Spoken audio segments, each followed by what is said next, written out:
आत्मानंद प्रकाश वपुषे अथ शिवसूत्र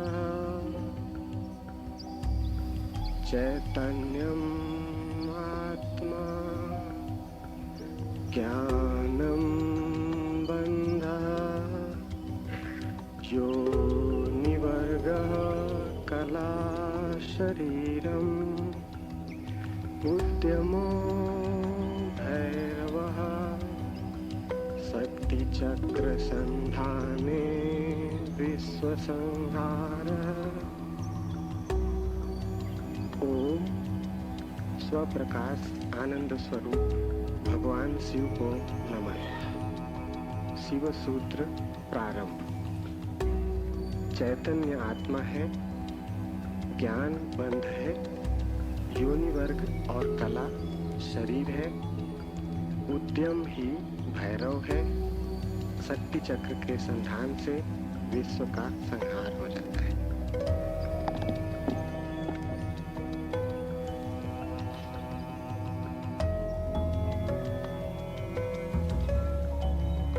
जीवन सत्य की खोज दो मार्गों से हो सकती। एक पुरुष का मार्ग है आक्रमण का, हिंसा का, छीन झपट का। एक स्त्री का मार्ग है समर्पण का, प्रतिक्रमण का। विज्ञान पुरुष का मार्ग है, विज्ञान आक्रमण है। धर्म स्त्री का मार्ग है, धर्म नमन है। इसे बहुत ठीक से समझ लें। इसलिए पूरब के सभी शास्त्र परमात्मा को नमस्कार से शुरू होते। वो नमस्कार केवल औपचारिक नहीं है, वो केवल एक परंपरा और रीति नहीं। वो नमस्कार इंगित है कि मार्ग समर्पण का है, और जो विनम्र है केवल वे ही उपलब्ध हो सकेंगे, और जो आक्रामक है, अहंकार से भरे हैं, जो सत्य को भी छीन झपट करके पाना चाहते, जो सत्य के भी मालिक होने की आकांक्षा रखते, जो परमात्मा के द्वार पर एक सैनिक की भांति पहुंचे हैं विजय करने, वे हार जाएंगे। वे क्षुद्र को भला छीन झपट लें, विराट उनका न हो सकेगा। वे व्यर्थ को भला लूट के घर ले आए, लेकिन जो सार्थक है वो उनकी लूट का हिस्सा न बनेगा। इसलिए विज्ञान व्यर्थ को खोज लेता है, सार्थक चूक जाता है। मिट्टी, पत्थर, पदार्थ के संबंध में जानकारी मिल जाती, लेकिन आत्मा और परमात्मा की जानकारी छूट जाती। ऐसे ही जैसे तुम राह चलती एक स्त्री पर हमला कर दो, बलात्कार हो जाएगा। स्त्री का शरीर भी तुम कब्जा कर लोगे, लेकिन उसकी आत्मा तुम्हें न मिल सकेगी, उसका प्रेम तुम न पा सकोगे। तो जो लोग आक्रमण की तरह जाते हैं परमात्मा की तरह, वे बलात्कारी। वे परमात्मा के शरीर पर भला कब्जा कर लें, इस प्रकृति पर जो दिखाई पड़ती है, जो दृश्य है, उसकी चीरफाड़ कर लें, विश्लेषण कर लें, उसके कुछ राज खोज लें, लेकिन उनकी खोज वैसी ही क्षुद्र होगी जैसे किसी पुरुष ने किसी स्त्री पर हमला किया हो और बलात्कार किया हो। स्त्री का शरीर तो उपलब्ध हो जाए, लेकिन उपलब्धि दो कौड़ी की है, क्योंकि उसकी आत्मा को तुम छू भी न पाओगे। और अगर उसकी आत्मा को न छुआ तो उसके भीतर जो प्रेम की संभावना थी, वो जो छिपा था बीज प्रेम का, वो कभी अंकुरित न होगा। उसकी प्रेम की वर्षा तुम्हें न मिल सकेगी। विज्ञान बलात्कार है, वो प्रकृति पर हमला है। जैसे कि प्रकृति कोई शत्रु हो, जैसे कि उसे जीतना है, पराजित करना है। इसलिए विज्ञान तोड़फोड़ में भरोसा करता है, विश्लेषण तोड़फोड़ है, काट-पीट में भरोसा करता है। अगर वैज्ञानिक से पूछो कि फूल सुंदर है तो तोड़ेगा फूल को, काटेगा, जांच पड़ताल करेगा, लेकिन उसे पता नहीं तोड़ने में ही सौंदर्य खो जाता। सौंदर्य तो पूरे में था, खंड खंड में सौंदर्य ना मिलेगा। हाँ, रासायनिक तत्व मिल जाएंगे, किन चीजों से फूल बना है, किन पदार्थों से बना है, किन खनिज और द्रव्यों से बना है, वो सब मिल जाएगा। तुम बोतलों में अलग अलग फूल के खंडों को इकट्ठा करके लेबल लगा दोगे, तुम कहोगे ये केमिकल्स हैं, ये पदार्थ हैं, इनसे मिलकर फूल बना था, लेकिन तुम एक भी ऐसी बोतल न भर पाओगे जिसमें तुम कह सको ये सौंदर्य है जो फूल में भरा था। सौंदर्य तिरोहित हो जाएगा। अगर तुमने फूल पर आक्रमण किया तो फूल की आत्मा तुम्हें न मिलेगी, शरीर ही मिलेगा। विज्ञान इसलिए आत्मा में भरोसा नहीं करता। भरोसा करे भी कैसे? इतनी चेष्टा के बाद भी आत्मा की कोई झलक नहीं मिलती। झलक मिलेगी ही नहीं, इसलिए नहीं कि आत्मा नहीं, बल्कि तुमने जो ढंग चुना है वो आत्मा को पाने का ढंग नहीं। तुम जिस द्वार से प्रवेश किए हो वो क्षुद्र को पाने का द्वार है। आक्रमण से जो बहुमूल्य है वो नहीं मिल सकता। जीवन का रहस्य तुम्हें मिल सकेगा अगर नमन के द्वार से तुम गए, अगर तुम झुके, तुमने प्रार्थना की, तो तुम प्रेम के केंद्र तक पहुंच पाओगे। परमात्मा को रिझाना करीब करीब एक स्त्री को रिझाने जैसा है। उसके पास अति प्रेमपूर्ण, अति विनम्र, प्रार्थना से भरा हृदय चाहिए।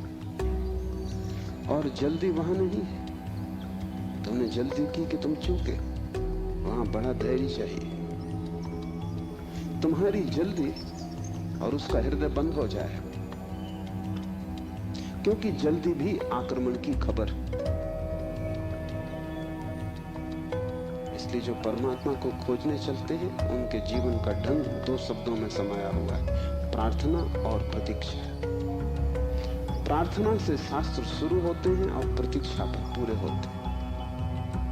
प्रार्थना से खोज इसलिए शुरू होती है। इस शास्त्र का पहला चरण है ओम स्वप्रकाश आनंद स्वरूप भगवान शिव को नमन। और अब शिव सूत्र प्रारंभ। इस नमन को बहुत गहरे उतर जाने दें, क्योंकि अगर द्वार ही चूक गया तो पीछे महल की जो मैं चर्चा करूंगा वो समझ में ना आएगी। पुरुष को थोड़ा हटाएं, आक्रामक वृत्ति को थोड़ा दूर करें। ये समझ कुछ बुद्धि से आने वाली नहीं, हृदय से आने वाली है। ये समझ कुछ तुम्हारे तर्क पर निर्भर न करेगी, ये तुम्हारे प्रेम पर निर्भर करेगी। इस शास्त्र को तुम समझ पाओगे, लेकिन वो समझ ऐसी न होगी जैसे कोई गणित को समझता है। वो समझ ऐसी होगी जैसे कोई काव्य को समझता है। कविता पर तुम झपट नहीं पड़ते, तुम कविता का धीरे धीरे स्वाद लेते हो, चुस्की लेते हो, जैसे कोई चाय को पीता है। तुम उसे गटक नहीं चाहते, वो कोई कड़वी दवा नहीं है। तुम उसका स्वाद लेते हो, चुस्की लेते हो, धीरे धीरे उसके स्वाद को लीन होने देते हो। और एक ही कविता को समझना हो तो बहुत बार पढ़ना पड़ता है। एक गणित को तुमने एक बार समझ लिया, फिर दोबारा करने की कोई जरूरत नहीं रह जाती। गणित समाप्त हो गया। कविता कभी भी समाप्त नहीं होती, क्योंकि हृदय का कोई और छोर नहीं। और तुम जितना ही प्रेम करते हो उतना ही उद्घाटित होता है। इसलिए पूरब में हम शास्त्र का अध्ययन नहीं करते, हम शास्त्र का पाठ करते। अध्ययन शास्त्र का हो भी नहीं सकता। अध्ययन का अर्थ है एक बार समझ लिया फिर कचरे में फेंक दिया। जैसे कि बात खत्म होगी, जब समझ ही लिया तब दोबारा क्या करना है। पाठ का अर्थ होता है समझ बुद्धि की होती तो एक बार में पूरी हो जाती। इसकी तो चुस्कियां बार बार लेनी पड़ेगी, इसे तो जाने अनजाने न मालूम कितनी बार दोहराना पड़ेगा। इसे बहुत से भाव क्षणों में,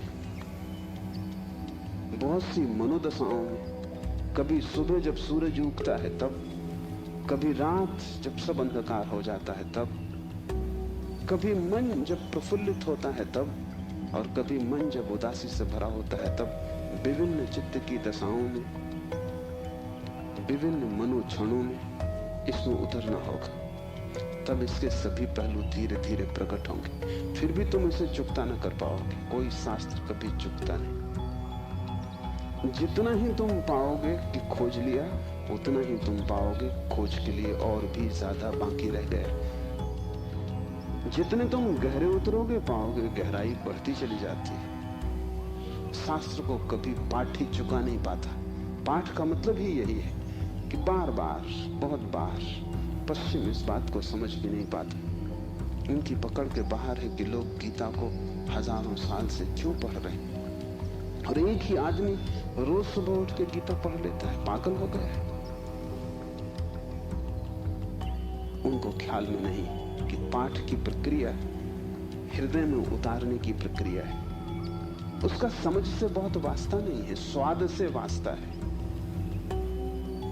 तर्क और गणित और हिसाब से उसका कोई भी संबंध नहीं है। उसका संबंध तो अपने हृदय को और उसके बीच की जो दूरी है उसको मिटाने से।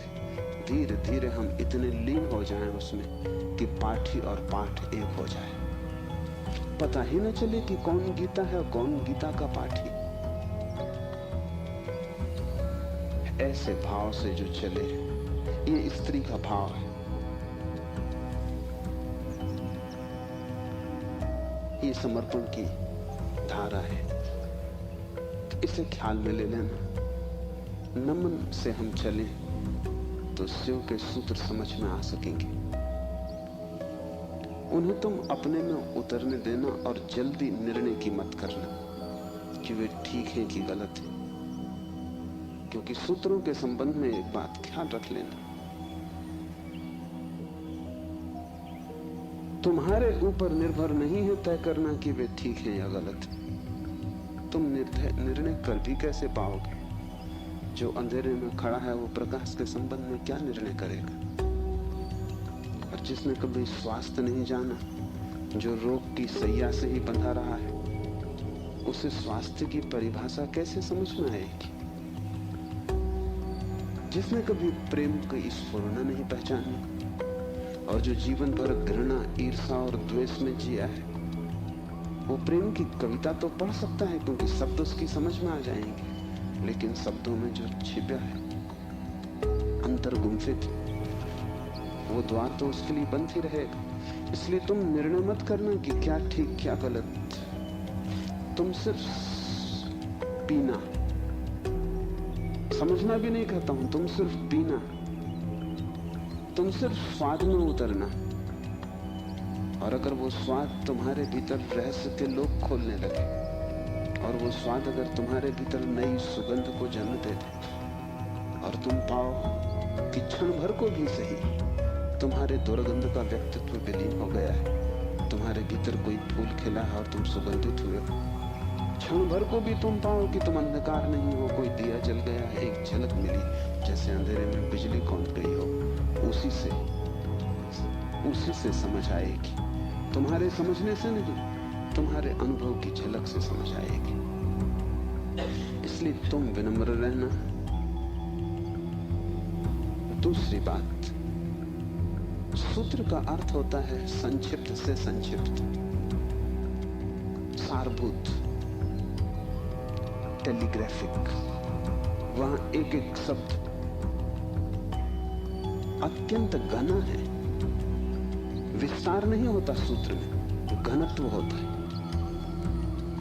लंबा नहीं होता सूत्र, बड़ा छोटा होता है, जैसे छोटा सा बीज होता है, उसमें सारा वृक्ष समाया होता है। जैसे बीज है ऐसा सूत्र है। बीज में तुम वृक्ष को देख भी नहीं सकते, देखना भी चाहोगे तो बीज में तुम वृक्ष को पाओगे नहीं, क्योंकि उसके लिए बड़ी गहरी आंखें चाहिए। जो जो बीज में वृक्ष को देख ले, जो वर्तमान में भविष्य को देख ले, जो आज कल को देख ले, जो दृश्य से अदृश्य को खोज ले। बड़ी पैनी आंखें चाहिए। वैसी पैनी आंखें तुम्हारे पास अभी नहीं। अभी तो तुम्हें बीज बीज ही दिखाई पड़ेगा। वृक्ष को देखना हो तो बीज को तुम्हें बोना पड़ेगा, और कोई रास्ता तुम्हारे पास देखने का नहीं। और जब बीज टूटेगा जमीन में और वृक्ष अंकुरित होगा, तभी तुम पहचान पाओगे ये सूत्र बीज है। इन्हें तुम्हें अपने हृदय में बोना होगा। तुम अभी निर्णय मत करना, क्योंकि अभी तुमने अगर बीज पे निर्णय लिया तो तुम इसे फेंक ही दोगे, कचरा कूड़ा मालूम पड़ेगा। बीज में कंकड़ पत्थर में कोई ज्यादा फर्क नहीं है। कभी कभी तो कंकड़ पत्थर ज्यादा चमकीले, रंगीन, खूबसूरत, कीमती होते, लेकिन बीज और कीमती से कीमती कोहिनूर में भी एक फर्क है कि तुम कोहिनूर को बो दो तो उसमें से कुछ पैदा ना होगा। वो कीमती कितना ही वो मुर्दा है। उसका मूल्य ना समझ कितने ही समझते हो, लेकिन जीवन उसमें नहीं, वो लाश है। और बीज कुरूप भी दिखाई पड़ता हो, कोई उसकी कीमत भी ना हो, लेकिन उसमें जीवन छिपा है। तुम उससे बो दो, उससे विराट वृक्ष पैदा होगा। और एक बीज से करोड़ों बीज लग जाएंगे। एक छोटा सा बीज इस सारे विश्व को पैदा कर सकता है, क्योंकि एक बीज से करोड़ों बीज पैदा होते, फिर करोड़ों बीज से हर बीज से करोड़ बीज पैदा होते। एक छोटे बीज में सारे विश्व का ब्रह्मांड समा सकता है। सूत्र बीज है, उसके साथ जल्दी नहीं की जा सकती। उसको बोओगे हृदय में और अंकुरित होगा, फूल लगेंगे, तभी तुम जान पाओगे, तभी निर्णय लिया जा सकता है। तीसरी बात, इसके पहले कि हम शुरू करें, धर्म महान क्रांति है। धर्म के नाम से तुमने जो समझा हुआ है उसका धर्म से ना के बराबर संबंध है। इसलिए शिव के सूत्र तुम्हें चौंकाएंगे भी, तुम भयभीत भी होगे, डरोगे भी, क्योंकि तुम्हारा धर्म डगमगाएगा। तुम्हारा मंदिर, तुम्हारी मस्जिद, तुम्हारे गिरजे, अगर ये सूत्र तुमने समझे तो गिर जाएंगे।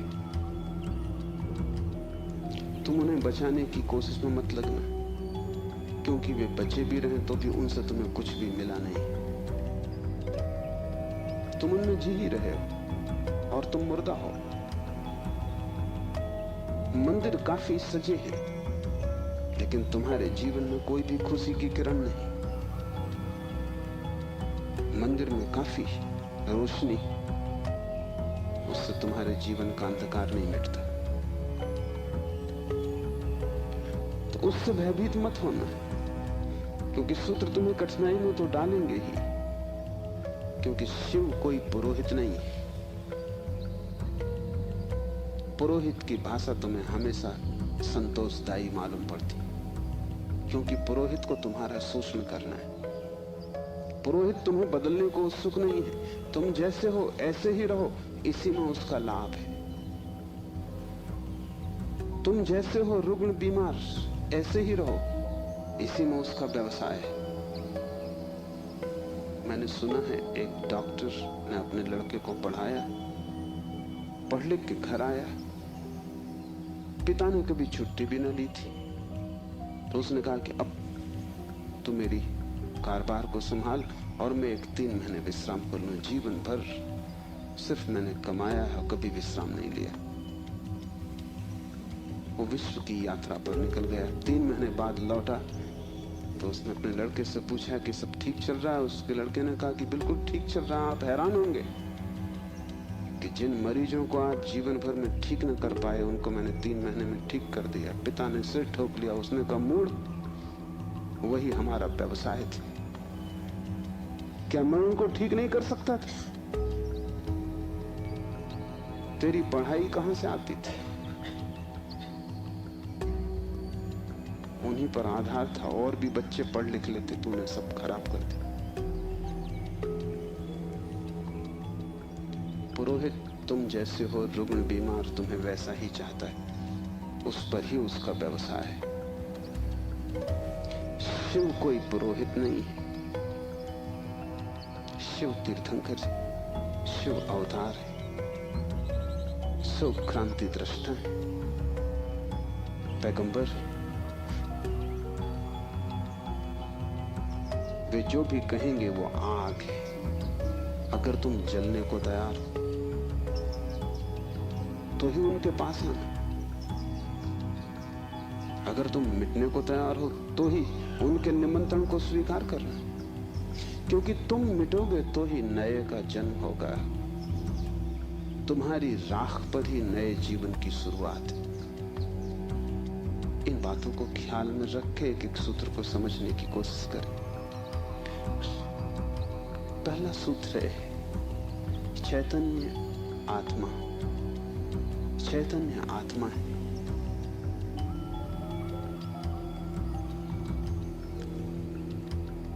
चैतन्य हम सभी हैं, लेकिन आत्मा का हमें कोई पता नहीं चलता।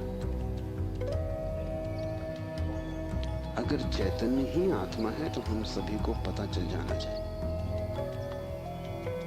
हम सब चैतन्य हैं, लेकिन चैतन्य आत्मा है, इसका क्या अर्थ होगा? पहला अर्थ, इस जगत में सिर्फ चैतन्य ही तुम्हारा अपना है। आत्मा का अर्थ होता है अपना, से सब पराया है।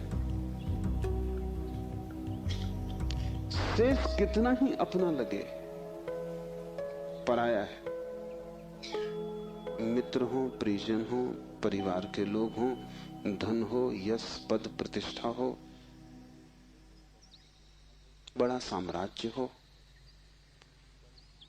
वह सब जिसे तुम कहते हो मेरा, वहां धोखा है,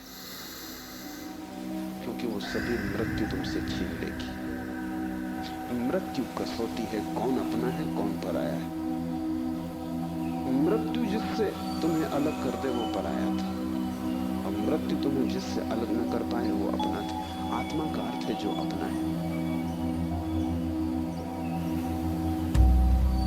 लेकिन जैसे ही हम सोचते हैं अपना, वैसा ही दूसरा प्रवेश कर जाता है। अपने का मतलब ही होता है कोई दूसरा जो अपना है। तुम्हें ये ख्याल ही नहीं आता कि तुम्हारे अतिरिक्त तुम्हारा अपना कोई भी नहीं, हो भी नहीं सकता है। और जितनी देर तुम भटके रहोगे इस धारा में कोई दूसरा अपना, उतने दिन व्यर्थ गए, उतना जीवन अकारण बीता। उतने समय तुमने सपने देखे थे, उतने समय में तुम जाग सकते थे। मोक्ष तुम्हारा होता है, तुमने कचरा इकट्ठा किया।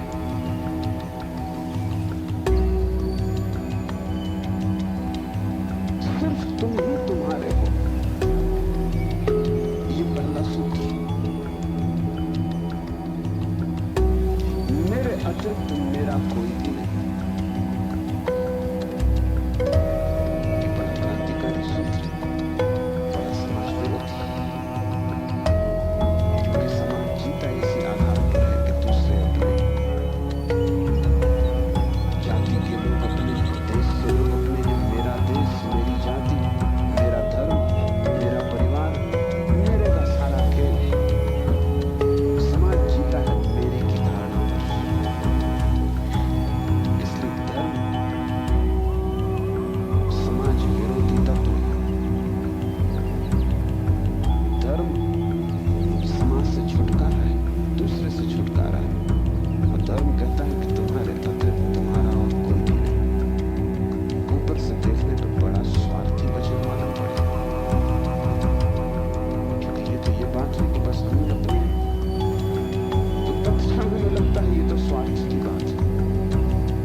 उसके उपयोग को तुम सोचते हो परार्थ, तो तुम भ्रांति में। एक सम्राट बूढ़ा हुआ, उसके 3 बेटे थे और वो बड़ी चिंता में था कि उसको राज्य दे। तीनों ही योग्य और कुशल थे, तीनों ही समान गुणधर्मा थे, इसलिए बड़ी कठिनाई हुई। उसने एक दिन तीनों बेटों को बुलाया और कहा कि पिछले पूरे वर्ष में तुमने जो भी कृत्य महानतम किया हो, एक कृत्य जो पूरे वर्ष में महानतम हो, वो तुम मुझे कहो। बड़े बेटे ने कहा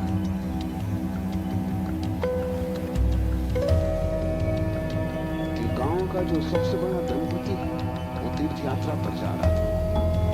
उसने करोड़ों रुपए के हीरे जवाहरात बिना गिने, बिना किसी हिसाब किताब के, बिना किसी दस्तखत के मेरे पास रख दिए और कहा कि जब मैं लौट आऊंगा तीर्थ यात्रा से मुझे वापस लौटा देना। चाहता मैं तो पूरे भी पा जा सकता था, लेकिन न कोई लिखा पड़ी थी, न कोई गवाह था। इतना भी न करता है, थोड़े बहुत बहुमूल्य हीरे में बचा लेता तो कोई कठिनाई न थी, क्योंकि उस आदमी ने ना तो गिने थे और ना कोई संख्या रखी थी। लेकिन मैंने सब जैसी की जैसी थैली वापस लौटा दी। पिता ने कहा तुमने भला किया, लेकिन मैं तुमसे पूछता हूं कि अगर तुमने कुछ रख लिए होते तो तुम्हें पश्चाताप, गिलानी, अपराध का भाव पकड़ता या नहीं? उस बेटे ने कहा निश्चित पकड़ता। तो बाप ने कहा इसमें परोपकार कुछ भी नहीं, तुम सिर्फ अपने पश्चाताप, अपनी पीड़ा से बचने के लिए ये किए। इसमें परोपकार क्या हुआ? हीरे बचाते तो ज्ञानी मन को पीड़ा देती, कांटे की तरह चुभती, उस कांटे से बचने के लिए तुमने हीरे वापस दिए। काम तुमने अच्छा किया, ठीक है, लेकिन परोपकार कुछ भी न हुआ। उपकार तुमने अपना ही किया है। दूसरा बेटा थोड़ी चिंता में पड़ा और उसने कहा कि मैं राह के किनारे से गुजरता था और झील में सांझ के वक्त, जबकि वहां कोई भी न था, एक आदमी डूबने लगा। चाहता तो मैं अपने रास्ते चला जाता, सुना कर देता, लेकिन मैंने तत्क्षण छलांग मारी, अपने जीवन को खतरे में डाला और उस आदमी को बाहर निकाला। आपने कहा तुमने ठीक किया, लेकिन अगर तुम चले जाते और ना निकालते तो क्या उस आदमी की मृत्यु सदा तुम्हारा पीछा न करती? तुम अनसुनी कर देते ऊपर से, लेकिन भीतर तो तुम सुन चुके थे उसकी चीत्कार आवाज कि बचाओ। क्या सदा सदा के लिए उसका प्रेत तुम्हारा पीछा न करता?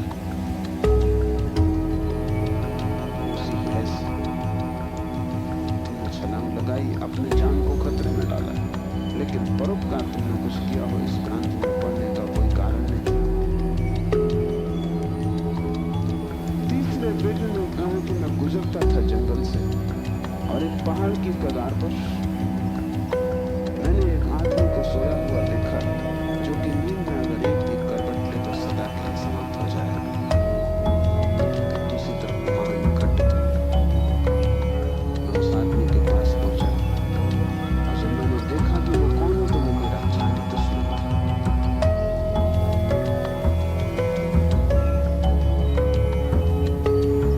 मैं चुपचाप अपने रास्ते पर जा सकता था।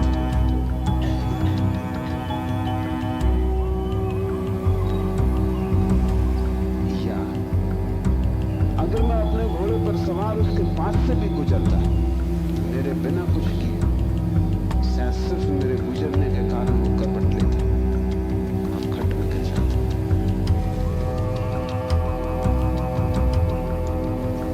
लेकिन मैं आहिस्ते से जमीन पर सरकता हुआ उसके पास पहुंचा कि कहीं मेरी आहट में वो गिर न जाए। और ये भी मैं जानता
देखते हो तो तुम्हारी आंखों की चमक और हो जाती, कहते हो तो तुम्हारा सीना फूल जाता। और जिस कृत्य से अहंकार निर्मित होता हो वो परोपकार न रहा। बड़े सूक्ष्म मार्ग से तुमने अपने अहंकार को उससे भर लिया। तुम सोच रहे हो तुम बड़े धार्मिक हो, परोपकारी, तुम इन दो से बेहतर हो। लेकिन मुझे राज्य के मालिक के लिए किसी तीसरे की तलाश, चौथे की तलाश करनी पड़ेगी।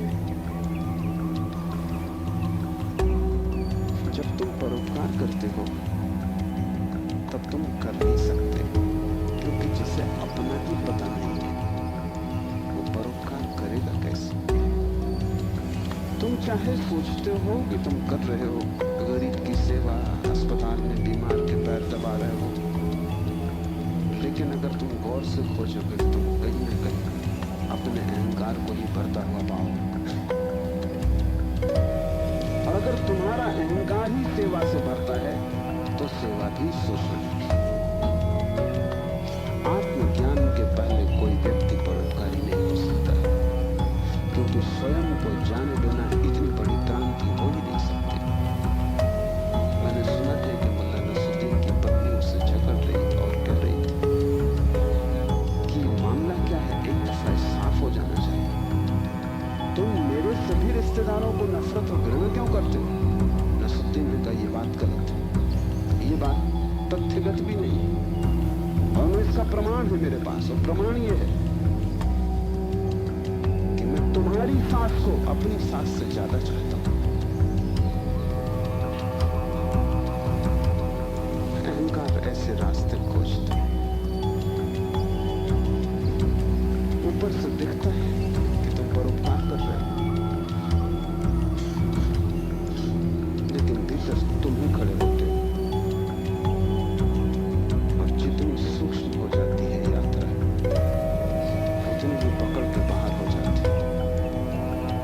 दूसरे तो पकड़ ही नहीं पाते, तुम भी नहीं पकड़ पाते। दूसरे तो धोखे में पड़ते ही नहीं, तुम भी अपने दिए धोखे में डूब जाते हो, भटक जाते हो। हम सभी ने अपनी अपनी भूल भुलैया बना ली। उसने हमने दूसरों को धोखा देने के लिए ही शुरू किया था सारा उपाय, आयोजन। ये हमने कभी सोचा न था कि अपनी बनाई भूल भुलैया में हम खुद ही खो जाएंगे, लेकिन हम खो गए। पहली बात स्मरण रखो, तुम्हारे अतिरिक्त तुम्हारा कोई भी नहीं। जैसे ही ये स्मरण सघन होता है कि चैतन्य ही आत्मा है, बस चैतन्य ही मैं हूं, और सब पर है, पराया है, विजाती है, वैसे ही तुम्हारे जीवन में क्रांति की पहली किरण प्रविष्ट हो जाती। वैसे ही तुम्हारे और समाज के बीच एक दरार पड़ जाती। वैसे ही तुम्हारे और तुम्हारे संबंधों के बीच एक दरार पड़ जाती। लेकिन आदमी अपनी तरफ देखना नहीं चाहता। देखना कठिन भी है, क्योंकि देखने के पहले जिस प्रक्रिया से गुजरना पड़ता है वो बहुत संघातक है। एक मारवाड़ी व्यापारी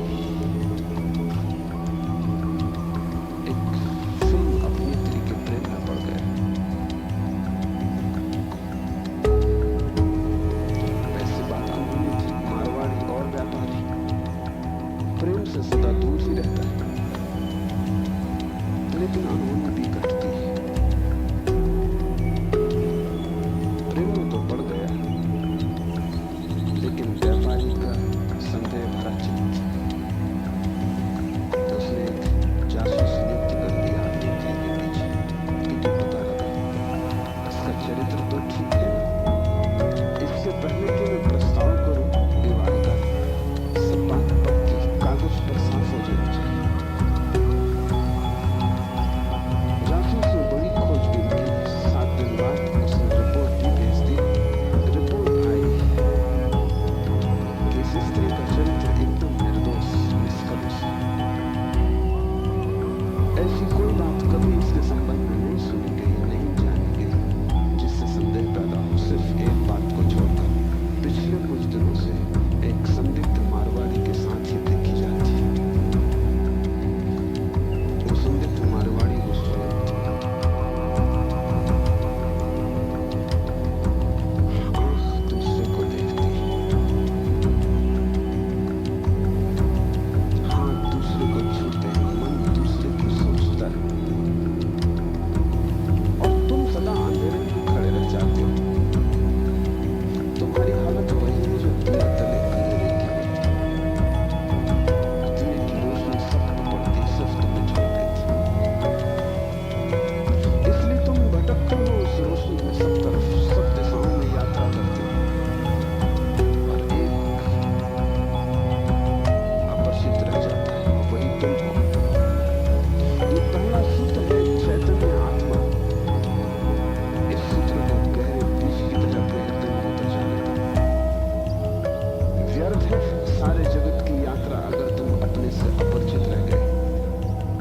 अगर स्वयं को न जान पाए और सब भी जान लिया तो वो सारा ज्ञान भी इकट्ठे जोड़ में अज्ञान सिद्ध होगा।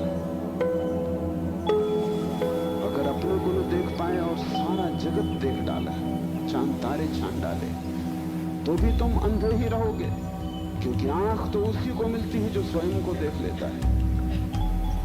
ज्ञान तो उसी को मिलता है जो स्वयं से परिचित हो जाता है, जो चैतन्य के स्वप्रकाश में नहा लेता है, वही पवित्र है। और कोई तीर्थ नहीं है, चैतन्य तीर्थ है। चैतन्य तुम्हारा स्वभाव, उससे तुम क्षण भर को भी पार नहीं गए हो, लेकिन दिया तक अंधेरा है। तुम उससे दूर जा भी नहीं सकते, चाहो तो भी, लेकिन भ्रम पैदा हो सकता है कि तुम बहुत दूर चले गए हो। तुम सपना देख सकते हो संसार में, लेकिन सपना सत्य नहीं हो सकता। सत्य तो सिर्फ एक बात है, वो है तुम्हारा चैतन्य स्वभाव। चैतन्य आत्मा है तो पहली तो बात कि मेरा सिवाय चैतन्य के और कोई भी नहीं। ये भाव तुम्हें सघन हो जाए तो संन्यास का जन्म होगा, क्योंकि मेरे अतिरिक्त भी मेरा कोई हो सकता है, यही भाव संसार है। इसलिए पहले सूत्र में बड़ी क्रांति, पहली चिंगारी शिव फेंकते हैं तुम्हारी तरफ, और वो ये है कि तुम जान लो कि तुम ही बस तुम्हारे हो, बाकी कोई तुम्हारा नहीं। इससे बड़ा विषाद मन को पकड़ेगा, क्योंकि तुमने दूसरों के साथ बड़े संबंध बना रखे, बड़े सपने संजो रखे, दूसरों के साथ तुम्हारी बड़ी आशाएं जुड़ी हैं। माँ देख रही है कि बेटा बड़ा होगा, बड़ी आशाएं जुड़ी। बाप देख रहा है कि बेटा बड़ा होगा, बड़ी आशाएं जुड़ी। और इन सारी आशाओं में तुम अपने को खो रहे हो। यही तुम्हारे पिता भी इन्हीं आशाओं को कर करके समाप्त हुए तुम्हारे लिए। तुमसे क्या उन्हें मिला? यही आशाएं कर करके तुम समाप्त हो जाओगे। तुम्हारे बेटे से तुम्हें कुछ मिलेगा, और तुम्हारा बेटा भी यही मूर्खता जारी रखेगा, वो अपने बेटों से आशाएं करेगा। नहीं, अपनी तरफ देखो, न तो पीछे न आगे, कोई भी तुम्हारा नहीं, कोई बेटा तुम्हें नहीं कर सकेगा, कोई संबंध तुम्हारी आत्मा नहीं बन सकता है, तुम्हारे अतिरिक्त तुम्हारा कोई मित्र नहीं। लेकिन तब बड़ा डर लगता है, क्योंकि लगता है कि तुम अकेले हो गए। और आदमी इतना भयभीत है कि गली से गुजरता है अकेले में तो भी जोर से गीत गाने लगता है, अपनी ही आवाज सुन के लगता है कि अकेला नहीं। तुम अपनी ही आवाज सुन रहे हो। बाप जब बेटे में अपने सपने रचा रहा है तो बेटे की कोई सहमति नहीं है। ये बाप खुद ही अकेले में सीटी बजा रहा है, इसलिए दुखी होगा कल, क्योंकि इसने जिंदगी भर सपने रचाए और ये सोचता है कि बेटा भी यही सपने देख रहा है। ये गलती में, बेटा अपने सपने देखेगा, तुम अपने सपने देख रहे हो। तुम्हारे बाप ने अपने सपने देखे थे, ये कहीं मिलते नहीं। हर बाप दुखी मरता है। क्या कारण होगा? क्योंकि जो सपने वो बांधता है वो सभी सपने बिखर जाते हैं। हर आदमी अपने सपने देखने को यहाँ है, तुम्हारे सपने देखने को नहीं। और तुम्हें अगर चाहिए कि एक आत्म स्थिति उपलब्ध हो जाए, एक तृप्ति मिले, तो तुम सपने किसी और के साथ मत बांधना, अन्यथा तुम भटकोगे। संसार का इतना ही अर्थ है कि तुमने अपने सपनों की नाव दूसरों के साथ बांध रखी। संन्यास का अर्थ है कि तुम जाग गए और तुमने एक बात स्वीकार कर ली, कितनी ही कष्टकर हो, कितनी ही दुखपूर्ण मालूम पड़े प्रथम, और कितना ही संघातक पीड़ा अनुभव हो कि तुम अकेले हो। सब संग साथ छूटा है। इसका यह अर्थ नहीं कि तुम भाग जाओ हिमालय, क्योंकि जो हिमालय की तरफ भाग रहा है उसे अभी संग साथ सार्थक है, झूठा नहीं हुआ।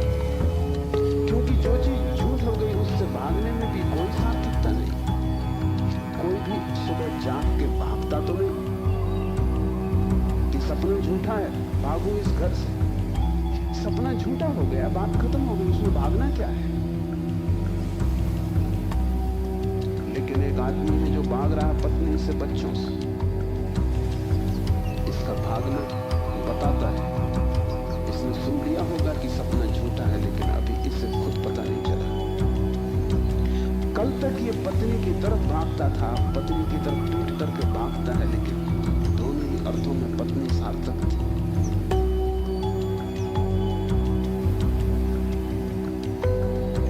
एक जैन संत हुए, गणेश वर्णी,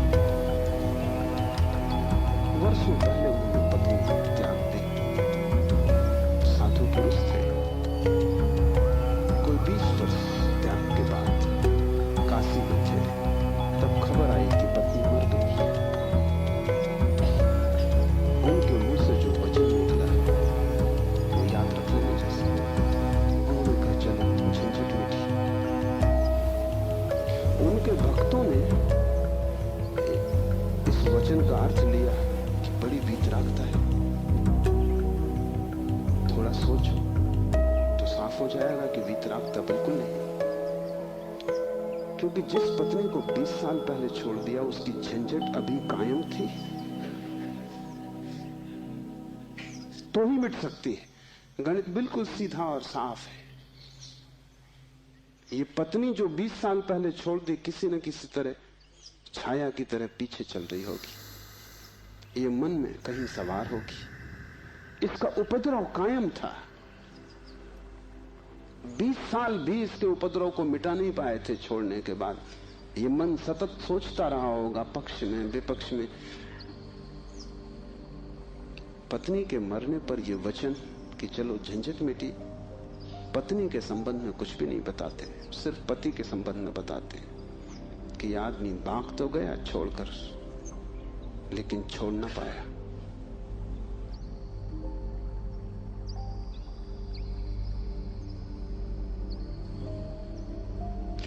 और गणेश वर्णी साधु पुरुष थे, इसलिए थोड़ा सोच लेना, साधु पुरुष भी बड़ी भ्रांति में रह सकते। उनके चरित्र में, आचरण में कोई भूल चूक न थी। वे मर्यादा के पुरुष थे, ठीक ठीक नियम से चलते थे। वहां कोई जरा भी दरार नहीं पा सकता, जरा त्रुटि नहीं पा सकता। सब आचरण ठीक था, साधुता पूरी थी। फिर भी भीतर कोई बात चूक गई। हिमालय पहुंच गए, झंझट सांस चली गई। फिर दूसरी बात भी समझ लेने जैसी है, और वो ये कि अगर पत्नी के मरने पर पहला ख्याल ही आया कि झंझट मिटी, तो कहीं जाने अनजाने अचेतन में पत्नी की मृत्यु की आकांक्षा भी छिपी रही होगी। वो जरा गहरा किसी तल पर पत्नी मिट जाए, न हो, समाप्त हो जाए, ये तो हिंसा हो गई। लेकिन एक एक वचन भी अकारण नहीं आता, आसमान से नहीं आता। एक एक वचन भी भीतर से आता। और ऐसे क्षणों में जबकि पत्नी मर गई इसकी खबर आई हो, तुम ठीक ठीक अपने रोजमर्रा के व्यवसायी होश में नहीं होते। तब तुमसे जो बात निकलती है वो ज्यादा सही होती। घंटे भर बाद तुम्हें मौका मिल जाएगा, तुम खुद ही सोच समझ के लिप पोता कर लोगे। तुम फिर जो कहोगे वो बात झूठी हो जाएगी। लेकिन तत्क्षण, उस क्षण में वर्णी चूक गए। वो जो 20 साल से उन्होंने चारों तरफ साधुता का व्यवस्था कर रखी थी, उस क्षण में भूल गए। जब वर्णी को ऐसा घट सकता है तो तुम्हें तो सहज ही घट सकता है। भागने से कुछ भी ना होगा, भागकर कोई भी कभी भाग नहीं पाया।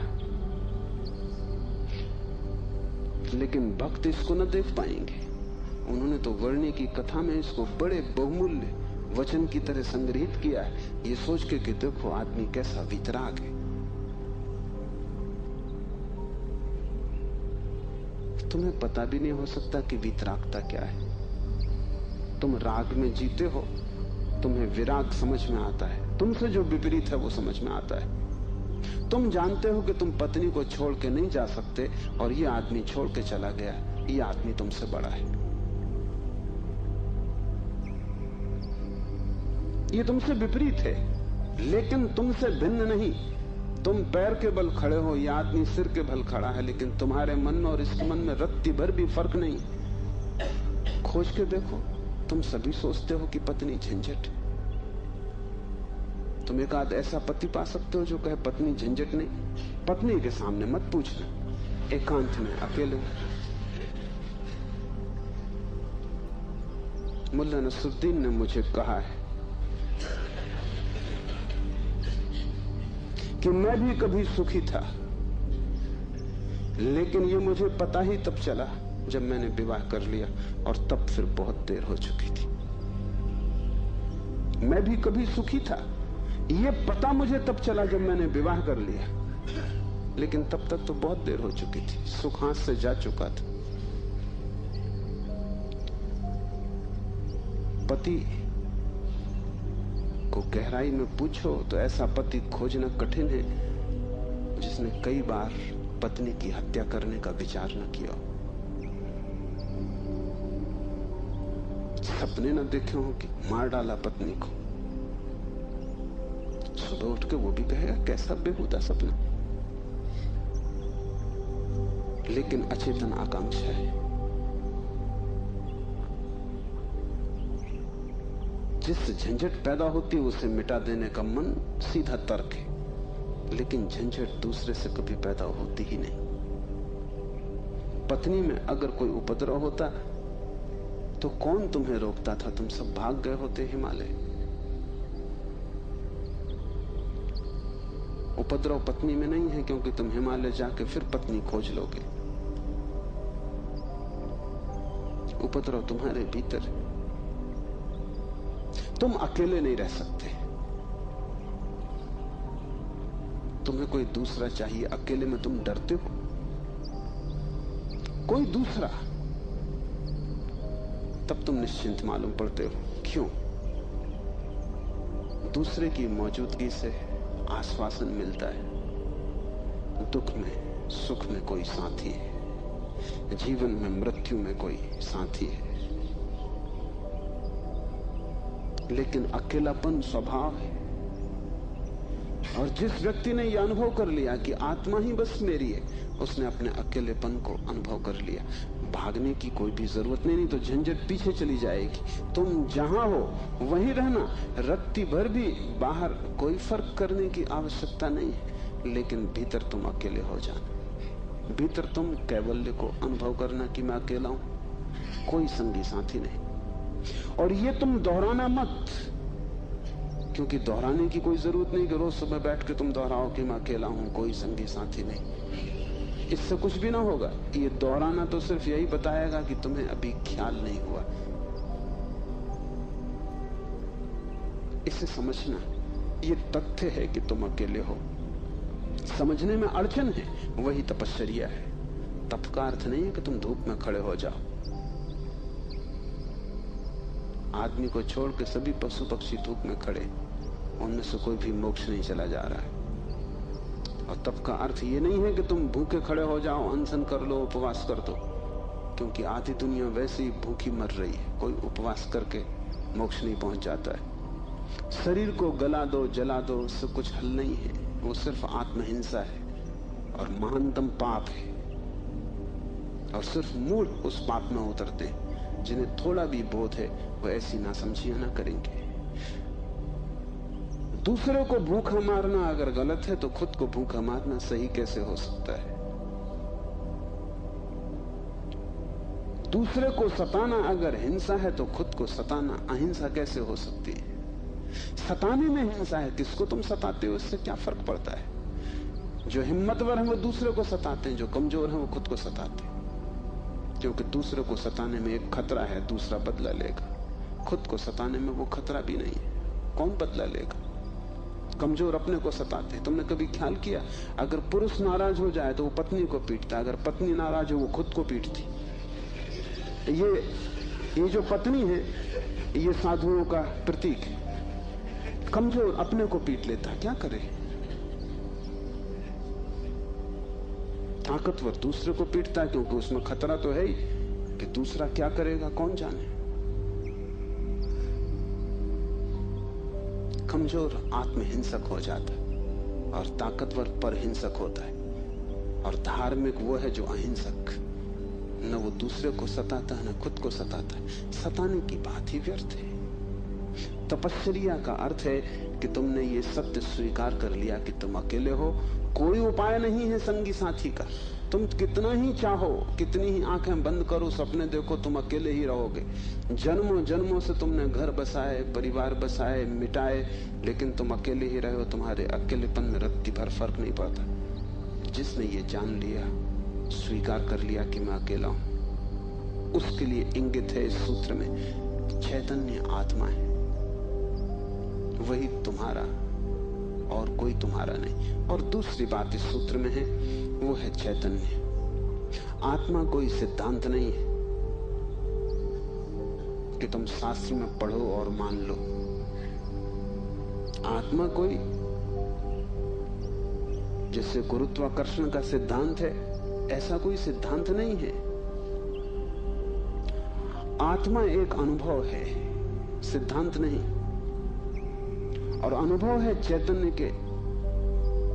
की तीव्रता का। इसलिए तुम जितने चैतन्य होते जाओगे उतनी ही तुम्हें आत्मा का पता चलेगा।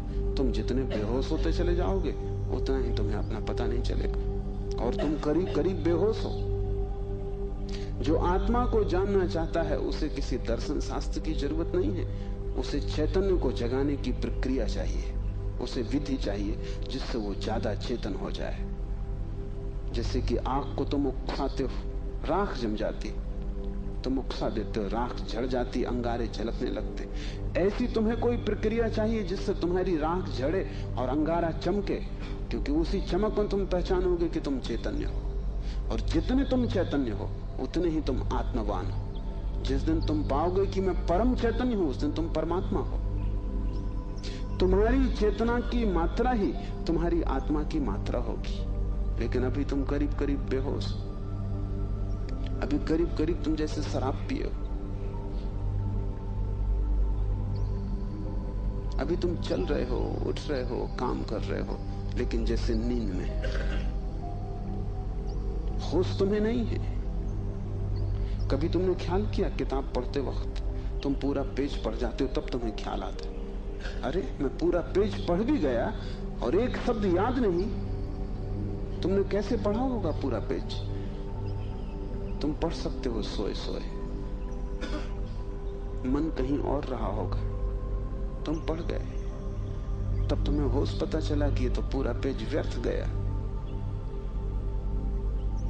तुम कई बार रास्ते से चलते हो, तुम पूरा रास्ता चल जाते हो, तब तुम्हें ख्याल आता है कि तुम चल रहे हो। तुम काम करते हो और तुम्हें पता नहीं चलता कि तुम कर रहे हो। तुम बेहोशी में जी रहे हो, और चैतन्य आत्मा है। और तुम पूछते हो क्या आत्मा है? तुम चाहते हो कोई प्रमाण दे, तुम चाहते हो कोई सिद्ध करे, कोई तर्क से तुम्हें समझा दे तो तुम भी मान लो, नहीं तो तुम नास्तिक हो जाओगे। नास्तिकता बेहोशी का सहज परिणाम, आस्तिकता होश का फल। जितना तुम्हारा होश बढ़ेगा, तो जरूरत नहीं है कि तुम मानो कि आत्मा है, क्योंकि कई ना समझ मान रहे हैं, उससे कुछ हल नहीं होता। इस मुल्क में तो सभी मानते हैं कि आत्मा है, लेकिन इससे क्या फर्क पड़ता है? तुम्हारे जीवन में कोई क्रांति इससे आती नहीं। शायद तुम इसलिए मान लेते हो कि हजारों साल से दोहराया जा रहा है। सुनते सुनते तुम्हारे कान पक गए, सुनते सुनते तुम भूल ही गए हो कि संबंध में सोचना भी है। सुनते सुनते पुनरुक्ति से आदमी सम्मोहित हो जाता है। एक ही बात बार बार दोहराई चली जाए तो तुम भूल जाते हो कि वो संदेह किया जा सकता है, विचार किया जाता है। और फिर आत्मा है, इससे तुम्हें बड़ा संतोष भी मिलता है। शरीर मरेगा ये तुम्हें पता है, आत्मा नहीं मरेगी, इससे बड़ी हिम्मत बनती है। और आत्मा कभी नहीं मरेगी, अग्नि उसे जलाएगी नहीं, शस्त्र उसे छेदेंगे नहीं, मृत्यु उसका कुछ बिगाड़ ना सकेगी। इससे तुम्हें बड़ी सांत्वना मिलती, पर सांत्वना सत्य नहीं है। आत्मा को कोई न तो स्वीकार कर सकता है सिद्धांत की तरह, और न पुनरुक्ति की तरह कोई सम्मोहित हो सकता है। आत्मा को तो केवल वे ही लोग जान पाते हैं जो चैतन्य को बढ़ाते हैं। इस तरह जियो कि तुम पर राख इकट्ठी ना हो, इस तरह जियो कि तुम्हारे भीतर का अंगारा जलता रहे, प्रकाशित हो। इस तरह जियो कि प्रति क्षण तुम होश में रहो, बेहोश नहीं। मुल्ला नसरुद्दीन को बच्चा पैदा हुआ, पहला ही लड़का था।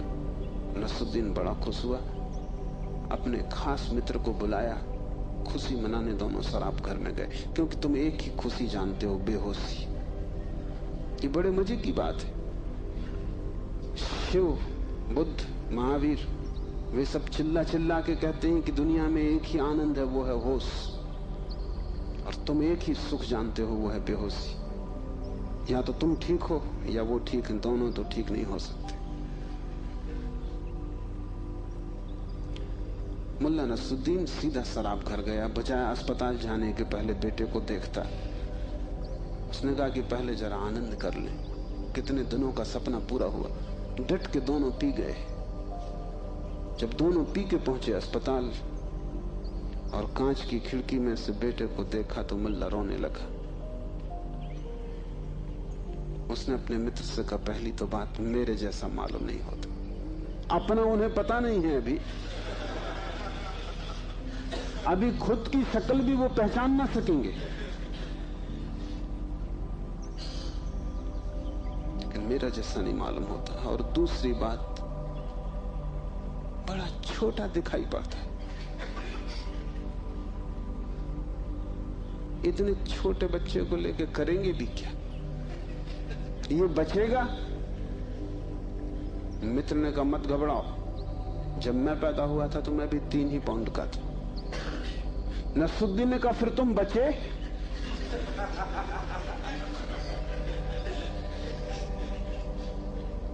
मित्र सोचने लगा, क्योंकि वो भी बेहोशी में था।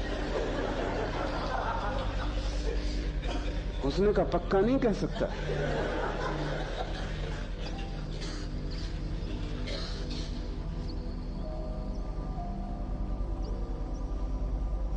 आदमी बेहोशी में है, उसके जीवन का सारा परिप्रेक्ष्य, उसकी सारी दृष्टि उसकी बेहोशी से भर जाती, सब धुआं धुआं हो जाता।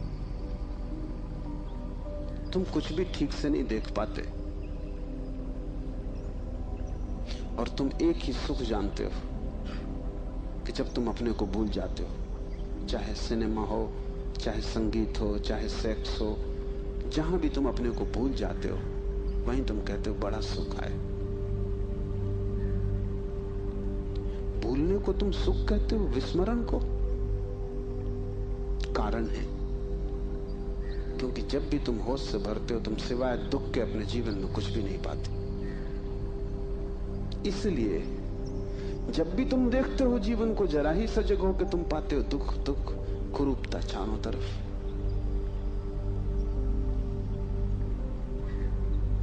एक मेरे मित्र अविवाहित ही रह गए हैं, उनसे मैंने पूछा कि क्या हुआ, कैसे चूक गए? तो उन्होंने कहा कि बड़ी अड़चन आई। जिस स्त्री को मैं प्रेम करता था, जब मैं शराब पी लेता तब वो मुझे सुंदर मालूम पड़ती। तब मैं शादी करने को राजी, लेकिन तब वो राजी नहीं। और जब मैं होश में होता तब मैं राजी नहीं, तब वो राजी होती थी।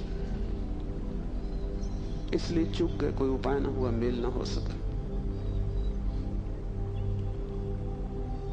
तुम जब भी आंख खोल कर देखोगे, सब तरफ कुरूपता और दुख पाओगे। जब तुम बेहोश होते हो तब सब ठीक लगता है। इसलिए तुम्हें तकलीफ मालूम पड़ती। चैतन्य आत्मा असंभव, इसलिए दुख से गुजरना होगा।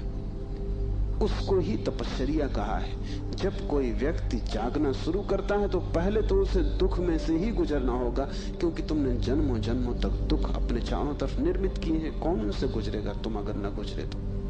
इसको हमने कर्म कहा है। कर्म का कुल इतना ही अर्थ है कि जन्मों जन्मों तक हमने चारों तरफ दुख निर्मित किए, जाने अनजाने हमने दुख की फसल बोई है, काटेगा कौन?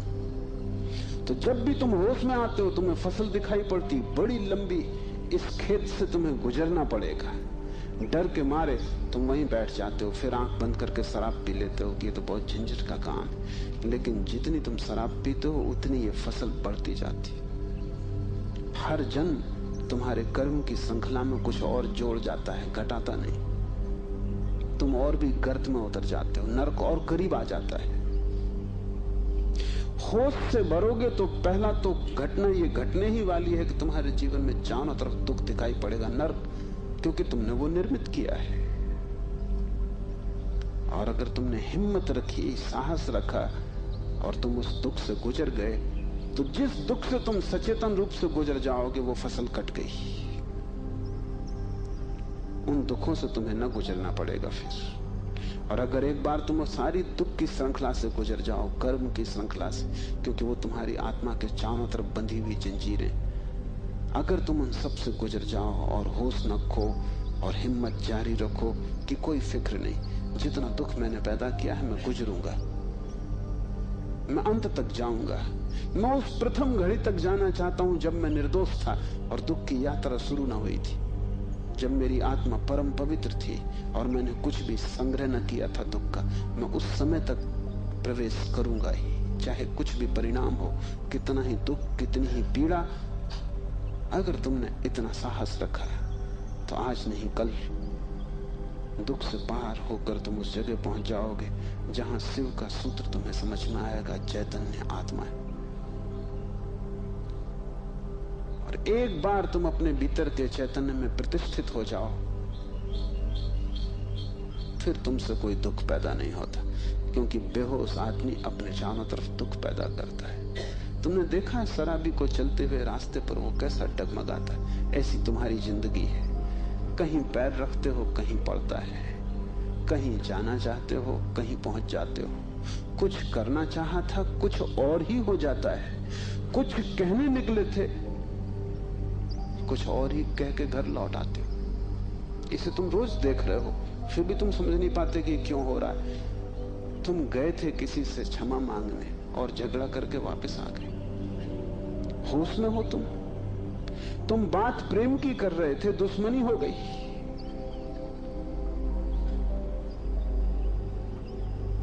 एक आदमी शराब पिए आकाश की तरफ देखता हुआ चला जा रहा था। एक कार उसके पास से निकली, बामुश्किल ड्राइवर बचा पाया। गाड़ी रोक के ड्राइवर ने कहा, महानुभाव, अगर आप नहीं देखते वहां जहां आप जा रहे हैं तो फिर आप वहीं चले जाएंगे जहां आप देख रहे हैं।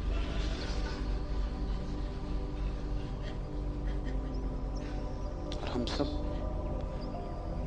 हमें कुछ पता भी नहीं कि हम कहां जा रहे हैं, क्यों जा रहे हैं, कहां देख रहे हैं, क्यों देख रहे हैं। चले जा रहे हैं क्योंकि एक बेचैनी है भीतर जो बैठने भी नहीं देती, एक शक्ति है भीतर जो चलाए चली जाती है। फिर हम जो भी करते वो सबके उल्टे परिणाम आते हैं। लोग मेरे पास आते हैं, वो कहते हैं हमने बदी तो कभी की नहीं, नेकी की और फल बदी मिल रहा है। ऐसा हो नहीं सकता कि तुम नेकी करो फल में बदी मिले। ऐसा हो नहीं सकता कि तुम आम के बीज बो और नीम के फल लगे। ऐसा हो नहीं सकता। इतनी हो सकता है कि तुम ऐसे बेहोशी में बोए होगे, बोए तुमने नीम के ही फल, तुम होश में न थे, क्योंकि वृक्ष थोड़ी झूठ बोलेगा। तुम ही कहीं बोते वक्त भूल में पड़े होगे। तुम जब नेकी भी करते हो तब भी तुम्हारा नेकी करने का मन नहीं होता। तुम सच भी बोलते हो तो तुम दूसरे को चोट पहुंचाने के लिए सच बोलते हो। तुम सच बोलते हो दूसरे के अपमान के लिए। तुम सच बोलते हो जैसे तुम सच का उपयोग एक घातक हथियार की तरह कर रहे हो। तुम्हारे सत्व कड़वे होते, सत्य के कड़वे होने की कोई भी जरूरत नहीं, लेकिन मजा तुम्हें कड़वेपन में है, सत्य में तुम्हें मजा भी नहीं। तुम्हारा झूठ सदा मीठा होता है, तुम्हारा सत्य सदा कड़वा होता है। बात क्या है? क्या कड़वापन सत्य का स्वभाव है? क्या मिठास झूठ का हिस्सा है? नहीं। झूठ को तुम चलाना चाहते हो, तुम उसे मीठा बनाते हो, क्योंकि अगर वो मीठा ना होगा तो चलेगा नहीं। एक तो झूठ चलना मुश्किल, मिठास के सहारे ही चलेगा। जैसे कड़वी दवा की गोली पर हम मीठी परत चढ़ा देते, बच्चा मीठी गोली समझ के खा लेता है, और जब तक कड़वेपन का पता चलता है तब तक गोली भीतर जा चुकी है। तुम झूठ को मीठा बनाते हो क्योंकि तुम झूठ चलाना चाहते हो। तुम सत्य को कड़वा बनाते हो क्योंकि सत्य से तुम केवल चोट करना चाहते हो, उसको चलाना नहीं चाहते। तुम सत्य बोलते ही तब हो जब तुम सत्य का इस तरह उपयोग कर सको कि वो झूठ से बदतर साबित हो, तभी तुम बोलते हो। तुम बेहोश हो, तुम्हारे कृत्यों का तुम्हें कुछ पता नहीं है कि तुम क्या कर रहे हो। इसे थोड़ा होशपूर्वक देखना शुरू करो। जो तुम बोलना चाहते हो वही बोले, या तुम कुछ और बोल गए? क्या तुमने यही सोचा था बोलने के लिए जो तुम बोले? मार्क ट्वेन लौटता था एक रात, उसकी पत्नी ने पूछा, घर आया, पत्नी ने पूछा कैसा रहा व्याख्यान? वो व्याख्यान देने गया था। उसने कहा कौन सा व्याख्यान? जो मैंने तैयार किया था वो, या जो मैंने वहां दिया वो, या जो मैं चाहता था कि देता वो। कौन सा व्याख्यान? एक तो आदमी तैयार करता है और एक आदमी फिर जो देता, उसमें बड़ा फर्क है। और फिर एक जो घर लौटते वक्त तो सोचता है दिया होता। तीनों अलग अलग है। होश में हो। सब निशाने तुम्हारे चूक जाते हैं। तुम्हारी जिंदगी में कभी भी कोई निशाना लगा? आंख बंद करके भी आदमी तीर चलाता रहे तो कभी ना कभी निशाना लगेगा। मैंने सुना है कि अगर बंद घड़ी भी दीवार पे टंगी रहे तो 24 घंटे में 2 बार सही समय बताएगी। तुम्हारी जिंदगी में ऐसा भी नहीं आया कि 2 बार भी तुमने सही समय बताया होता। तुम बंद घड़ी से गए बीते। अंधेरे में भी आदमी तीर चलाता रहे तो कभी ना कभी निशान पे लग जाएगा। तुम खुली आंख से होश में प्रकाश में तीर चलाते हो, कभी निशाने पे नहीं लगता। क्या बात होगी? मुल्ला नसरुद्दीन को बड़ा शौक था हिरन की शिकार करने का। तीसरी बार जब वो शिकार करने जंगल पहुंचा और जंगल के विश्राम गृह में उसने अपना सामान रखा और तैयारी की, और जब सूटकेस खोला तो उसमें एक बड़ी फोटो रखी थी और पत्नी ने उस फोटो के नीचे लिखा था, मुल्ला हिरन इस तरह का होता है। उन्हें शिकार का शौक था लेकिन हिरन का पता नहीं था। तुम कुछ भी मार मूर के घर आ जाओगे, हिरन ठीक से फोटो देख लेना। तुम सब जगह चूक गए हो। वही तुम्हारे जीवन का दुख है, और चूकने का कुल कारण है कि तुम होश में नहीं हो। इसलिए जो भी करो होशपूर्वक करो। उठो तो भी होशपूर्वक, चलो तो भी होशपूर्वक। महावीर ने कहा है विवेक से चलो, विवेक से बैठो, विवेक से भोजन करो, विवेक से बोलो, विवेक से सो तक। महावीर से कोई पूछता है कि साधु कौन, तो महावीर ने कहा जो अमूर्छित है। और असाधु कौन, तो महावीर ने कहा जो मूर्छित है। जो सोया सोया जी रहा है वो असाधु, जो जागा जागा जी रहा है वो साधु। यही शिव कह रहे हैं, चैतन्य आत्मा। चैतन्य को बढ़ाओ। धीरे धीरे आत्मा की झलक तुम्हारे जीवन में आनी निश्चित है। दूसरा सूत्र है ज्ञानम बंधा। ज्ञान बंध है। बड़ी हैरानी का सूत्र है। ज्ञान के बहुत अर्थ हैं। एक तो जब तक तुम इस ज्ञान से भरे हो कि मैं हूं, तब तक तुम अज्ञान में रहोगे, क्योंकि मैं अज्ञान है, अहंकार अज्ञान है। जिस दिन तुम आत्मा से भरोगे उस दिन हूंपन तो रहेगा, मैंपन नहीं रहेगा। मैं हूं, इसमें से मैं तो कट जाएगा, सिर्फ हूं रहेगा। इसे थोड़ा प्रयोग करके देखो। कभी किसी वृक्ष के नीचे शांत बैठकर खोजो कि तुम्हारे भीतर मैं कहां है। तुम कहीं भी ना पाओगे। हूं तो तुम सब जगह पाओगे, मैं तुम कहीं भी ना पाओगे। सब जगह तुम्हें अस्तित्व मिलेगा, लेकिन अस्तित्व के साथ अहंकार तुम्हें कहीं भी ना मिलेगा।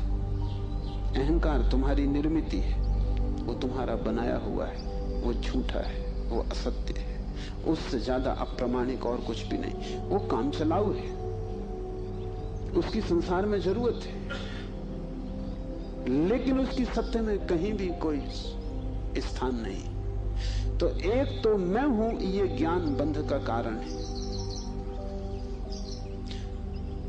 मेरा बोध हूंपन का बोध नहीं। हूंपन का बोध तो शुद्ध है, उसमें कोई सीमा नहीं है। जब तुम कहते हो हूं, तो तुम्हारे हूं में और वृक्ष के हूं में कोई फर्क होगा?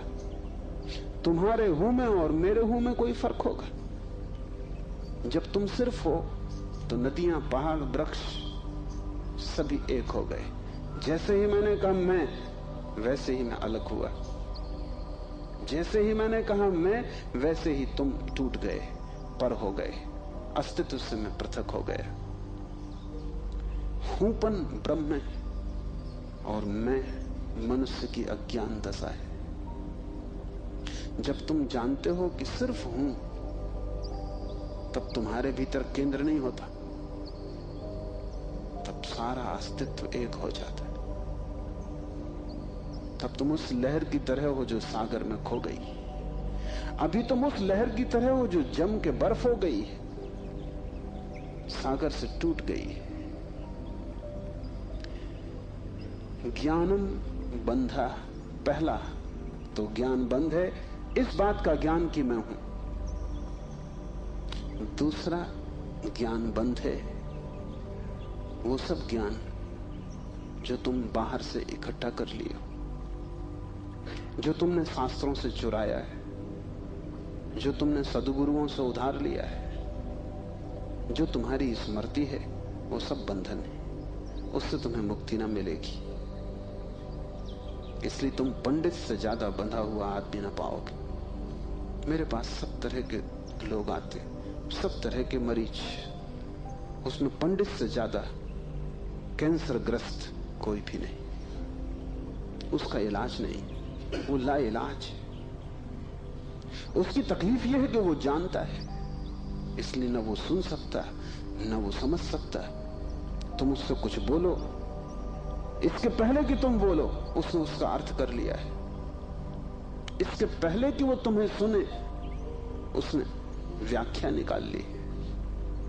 शब्दों से भरा हुआ चित्त जानने में असमर्थ हो जाता है। वो इतना ज्यादा जानता है बिना कुछ जाने, क्योंकि सब जाना हुआ उधार है। शास्त्र से अगर ज्ञान मिलता होता तो सभी के पास शास्त्र है, ज्ञान सभी को मिल गया होता। ज्ञान तो तब मिलता है जब कोई निशब्द हो जाता है, जब वो सभी शास्त्रों को विसर्जित कर देता है, जब वो उस सब ज्ञान को जो दूसरों से मिला है वापस लौटा देता है जगत को, जब वो उसे खोजता है जो मेरा मूल अस्तित्व है, जो मुझे दूसरे से नहीं मिला। इसे थोड़ा समझो। तुम्हारा शरीर तुम्हें माँ और पिता से मिला है। तुम्हारे शरीर में तुम्हारा कुछ भी नहीं है। आधा तुम्हारी माँ का दान है, आधे तुम्हारे पिता का दान है। फिर तुम्हारा शरीर तुम्हें भोजन से मिला है, वो जो रोज तुम भोजन कर रहे हो। 5 तत्वों से मिला है, वायु है, अग्नि है, 5 तत्व हैं, उनसे तुम्हें मिला है। इसमें तुम्हारा कुछ भी नहीं है। लेकिन तुम्हारी चेतना तुम्हें 5 तत्वों में से किसी से भी नहीं मिली है। तुम्हारी चेतना तुम्हें माँ और पिता से भी नहीं मिली है। तुम जो जो जानते हो वो तुमने स्कूल विश्वविद्यालय से सीखा है, शास्त्रों से सुना है, गुरुओं से पाया है। वो तुम्हारे शरीर का हिस्सा है, तुम्हारी आत्मा का नहीं। तुम्हारी आत्मा तो वही है जो तुम्हें किसी से भी नहीं मिली। जब तक तुम उस शुद्ध तत्व को न खोज लोगे जो निपट तुम्हारा है, जो तुम्हें किसी से भी नहीं मिला है, न माँ ने दिया, न पिता ने, न समाज ने, न गुरु ने, न शास्त्र ने, वही तुम्हारा स्वभाव है। ज्ञान बंद है क्योंकि वो तुम्हें इस स्वभाव तक न पहुंचने देगा। ज्ञान ने ही तुम्हें बांटा है। तुम कहते हो मैं हिंदू, तुमने कभी सोचा कि तुम हिंदू क्यों हो? तुम कहते हो मैं मुसलमान, तुमने कभी विचारा कि तुम मुसलमान क्यों हो? हिंदू और मुसलमान में फर्क क्या है? क्या उनका खून निकाल के कोई डॉक्टर परीक्षा करके बता सकता है कि हिंदू का खून है, ये मुसलमान का खून है? क्या उनकी हड्डियां काट के कोई बता सकता है कि हड्डी मुसलमान से आती है कि हिंदू से आती है? कोई उपाय नहीं। शरीर की जांच से कुछ भी पता न चलेगा, क्योंकि दोनों के शरीर 5 तत्वों से बनते हैं। लेकिन अगर उनकी खोपड़ी की जांच करो तो पता चल जाएगा कि कौन हिंदू है, कौन मुसलमान है, क्योंकि दोनों के शास्त्र अलग, दोनों के सिद्धांत अलग, दोनों के शब्द अलग। शब्दों का भेद है तुम्हारे बीच। तुम हिंदू हो क्योंकि तुम्हें एक तरह का ज्ञान मिला जिसका नाम हिंदू, दूसरा जैन है क्योंकि उसे दूसरे तरह का ज्ञान मिला जिसका नाम जैन। तुम्हारे बीच जितने फासले हैं, दीवालें हैं, वो ज्ञान की दीवालें, और सब ज्ञान उधार। तुम एक मुसलमान बच्चे को हिंदू के घर में रख दो, वो हिंदू की तरह बड़ा होगा। वो ब्राह्मण की तरह जनेऊ धारण करेगा, वो उपनिषद और वेद के वचन उद्धृत करेगा। और तुम एक हिंदू के बच्चे को मुसलमान के घर रख दो, वो कुरान की आयत दोहराएगा।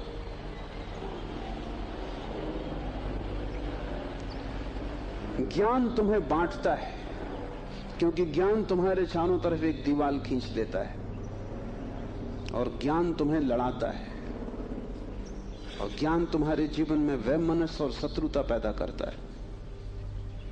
थोड़ी देर को सोचो, अगर तुम्हें कुछ भी ना सिखाया जाए कि तुम हिंदू हो या मुसलमान या जैन या पारसी, तो तुम क्या करोगे? तुम बड़े होगे एक मनुष्य की भांति। तुम्हारे बीच कोई दीवार ना होगी। दुनिया में कोई 300 धर्म है, 300 कारागृह है, और हर आदमी पैदा होते से एक कारागृह या दूसरे कारागृह में डाल दिया जाता है। और पंडित पुरोहित बड़ी चेष्टा करते हैं कि बच्चे पे जल्दी से जल्दी कब्जा हो जाए। उसको वो धर्म शिक्षा कहते हैं। उससे ज्यादा अधर्म और कुछ भी नहीं है। वो उसको धर्म शिक्षा कहते हैं। 7 साल के पहले बच्चे को पकड़ लें, क्योंकि 7 साल का बच्चा अगर बड़ा हो गया तो फिर पकड़ना रोज रोज मुश्किल होता जाएगा। और बच्चे को अगर थोड़ा भी बोध आ गया तो फिर वो सवाल उठाने लगेगा, और सवालों का जवाब पंडितों के पास बिल्कुल नहीं है। पंडित सिर्फ मूढ़ों को तृप्त कर पाते हैं। जितनी कम बुद्धि का आदमी हो, पंडित से उतनी जल्दी तृप्त हो जाता है। वो एक प्रश्न पूछता, उत्तर मिल जाता है। तुम जाते हो पंडित से पूछते हो संसार को किसने बनाया, वो कहता भगवान ने। तुम प्रसन्न घर लौटाते हो बिना पूछे कि भगवान को किसने बनाया। अगर तुम दूसरा प्रश्न पूछते, पंडित नाराज हो जाता, क्योंकि उसका उसे भी पता नहीं, किताब में वो लिखा नहीं। और फिर झंझट की बात है, परमात्मा को किसने बनाया। फिर तुम पूछते ही चले जाओगे, वो कोई भी जवाब दे, तुम पूछोगे उसको किसने बनाया। अगर गौर से देखो तो तुम्हारे पहले सवाल का जवाब दिया नहीं गया है। पंडित ने तुम्हें सिर्फ संतुष्ट कर दिया क्योंकि तुम बहुत बुद्धिमान नहीं।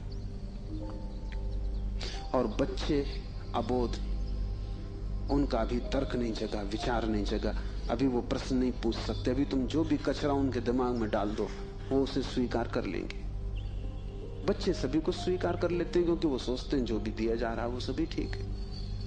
बच्चा ज्यादा सवाल नहीं उठा सकता, सवाल उठाने के लिए थोड़ी प्रौढ़ता चाहिए। इसलिए सभी धर्म बच्चों की गर्दन पकड़ लेते हैं और फांसी लगा देते। फांसी बड़ी सुंदर है। किसी के गले में बाइबल लटकी है, किसी के गले में समयसार लटका है, किसी के गले में कुरान लटकी है, किसी के गले में गीता लटकी। ये इतने प्रीतिकर बंधन है। कि इनको छोड़ने की हिम्मत फिर जुटानी बहुत मुश्किल है। और जब भी तुम इन्हें छोड़ना चाहोगे एक खतरा सामने आ जाएगा, क्योंकि इन्हें छोड़ा तो तुम अज्ञानी। क्योंकि जैसे तुम इनको छोड़ोगे तुम पाओगे मैं तो कुछ जानता नहीं, बस ये किताब सारी संपदा है, इसको संभालो। अपने अज्ञान को छिपाने का यही तो एक उपाय है। लेकिन अज्ञान छिपने से अगर मिटता होता तो बड़ी आसान बात हो गई होती। अज्ञान छिपने से बढ़ता है, जैसे कोई अपने घाव को छिपा ले, उससे कुछ मिटेगा नहीं, घाव और भीतर भीतर बढ़ेगा, मवाद पूरे शरीर में फैल जाएगी। शिव कहते हैं ज्ञान बंद है, ज्ञान सीखा हुआ, ज्ञान उधार, ज्ञान दूसरे से लिया हुआ बंधन का कारण है। तुम उस सब को छोड़ देना जो दूसरे से मिला है, तुम उसकी तलाश करना जो तुम्हें किसी से भी नहीं मिला, तुम उसकी खोज में निकलना, उस चेहरे की खोज में जो तुम्हारा है।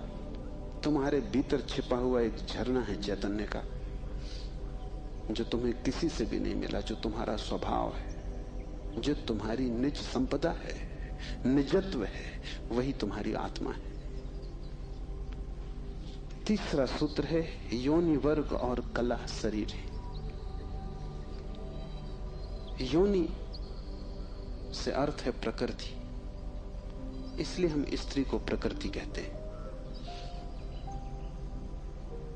स्त्री शरीर देती है, वो प्रकृति की प्रतीक है। और कला का अर्थ है कर्ता का भाव। एक ही कला है, वो कला है संसार में उतरने की कला, और वो है कर्ता का भाव।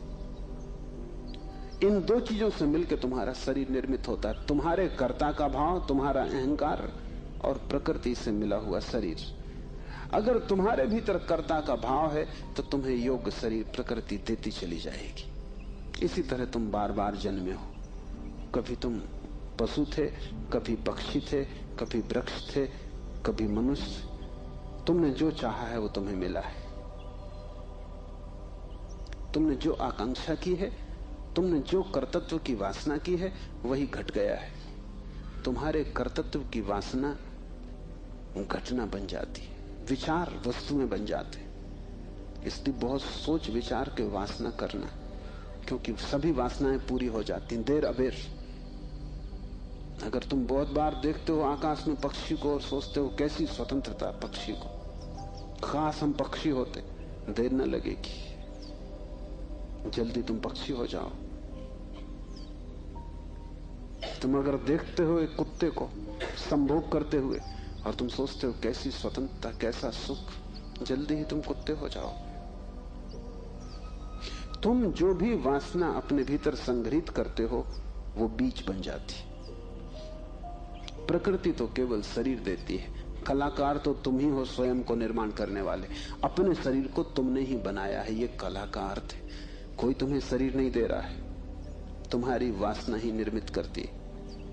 तुमने कभी ख्याल किया रात तुम सोते हो तो आखिरी जो विचार होता है सोते समय, वही सुबह उठते वक्त पहला विचार होगा।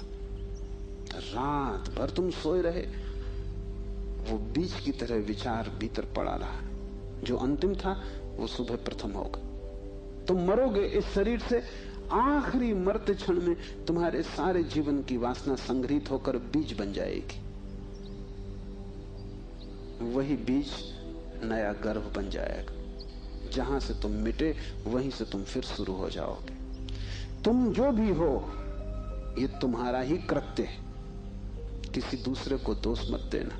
यहां कोई दूसरा है भी नहीं जिसको दोष दिया जा सके। ये तुम्हारे ही कर्मों का संचित फल है। तुम जो भी हो, सुंदर कुरूप, दुखी सुखी, स्त्री पुरुष, तुम जो भी हो, ये तुम्हारे ही कृत्यों का फल है। तुम ही हो कलाकार अपने जीवन के। मत कहना कि भाग्य ने बनाया है, क्योंकि वो धोखा है। उस भांति तुम जिम्मेवारी किसी और पर टाल रहे हो। मत कहना कि परमात्मा ने भेजा है। तुम परमात्मा पर जिम्मेदारी मत डालना, क्योंकि ये तरकीब है खुद के दायित्व से बचने की। इस कारागृह में तुम अपने ही कारण हो। जो व्यक्ति इस बात को ठीक से समझ लेता है कि अपने ही कारण में यहां हूं, उसके जीवन में क्रांति शुरू हो जाती।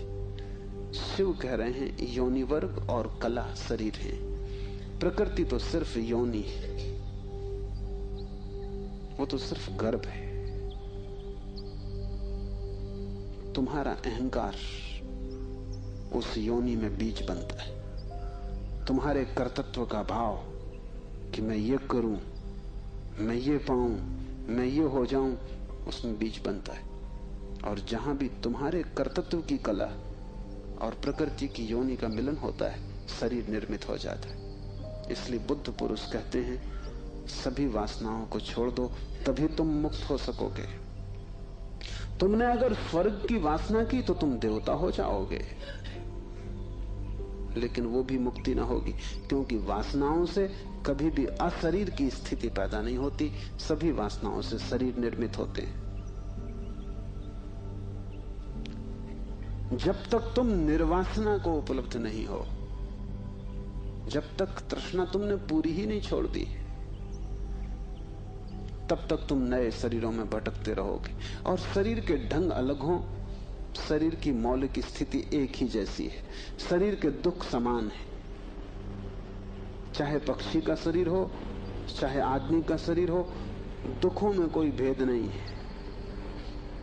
क्योंकि मौलिक दुख है आत्मा का शरीर में बंध जाना।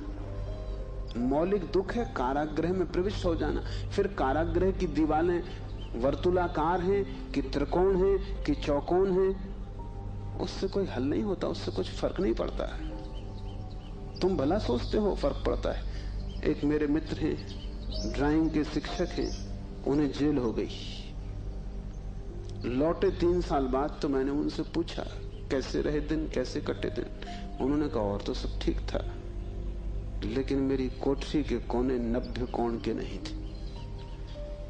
वो ड्राइंग के शिक्षक हैं, उनकी बुद्धि वो 90 कोण के नहीं थे कोठरी के कोने। उनकी असली तकलीफ 3 साल यही रही, क्योंकि उसी कोठरी में रहना और बार बार देखना वो कोना, वो 90 कोण का नहीं।